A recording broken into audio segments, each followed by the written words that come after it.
I should say, by the way, that all of these are true, as if I would make that stuff up. But let me tell, you know, my real life is far too flattering to me.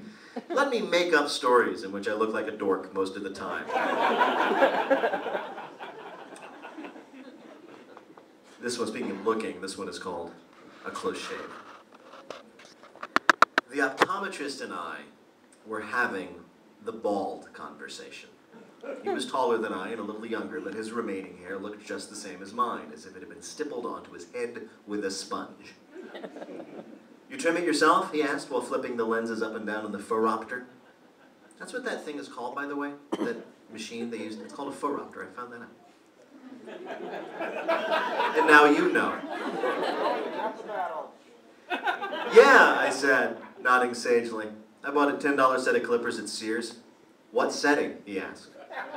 I started at number 2. He looked at me admiringly. I decided, what the hell, let's impress him. But then I went down to number 1. A number 1 setting on hair clippers is dangerously close to shaving your head.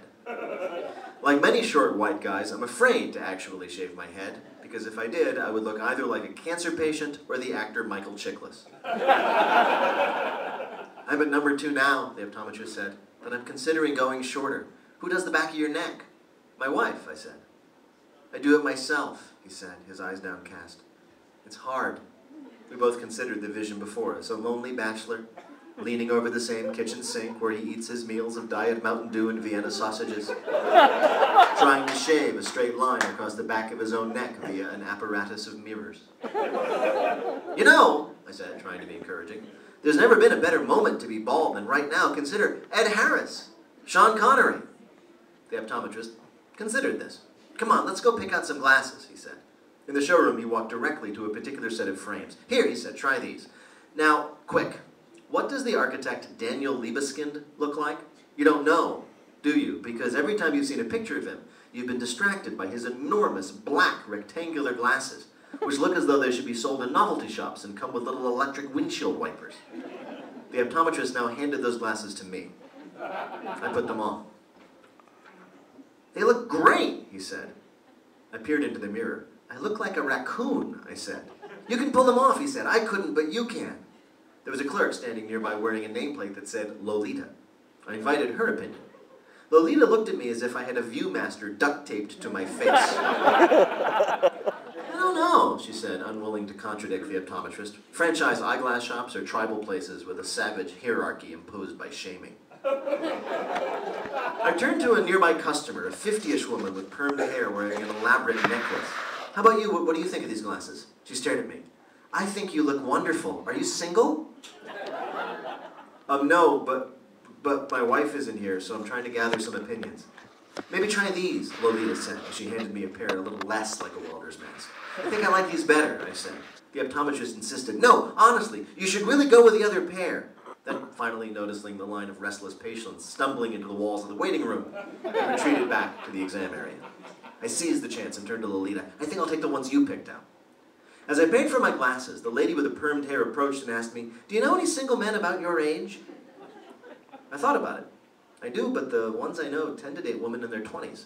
I know, she cried. That's so unfair. She put down the fake ruby-encrusted frame she had picked out and asked a sales clerk for something younger. The optometrist came back into the exam room. What did you decide on, he asked. I got the other pair, I said. It's not too late, he said. They're already making up the other pair, I said.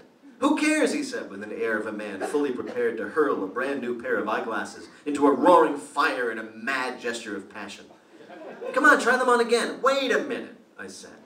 You don't want me to have these glasses. You want these glasses. And you know what? You can have them. Go ahead. You can do it. I don't think I can get away with it, he said. You're an optometrist, I said. You can get away with anything. Try them on. He did, reluctantly. He looked like a bald raccoon, but tall. You look great, I said. Bold, brave, confident. Remember, Ed Harris, Bruce Willis. This is our time.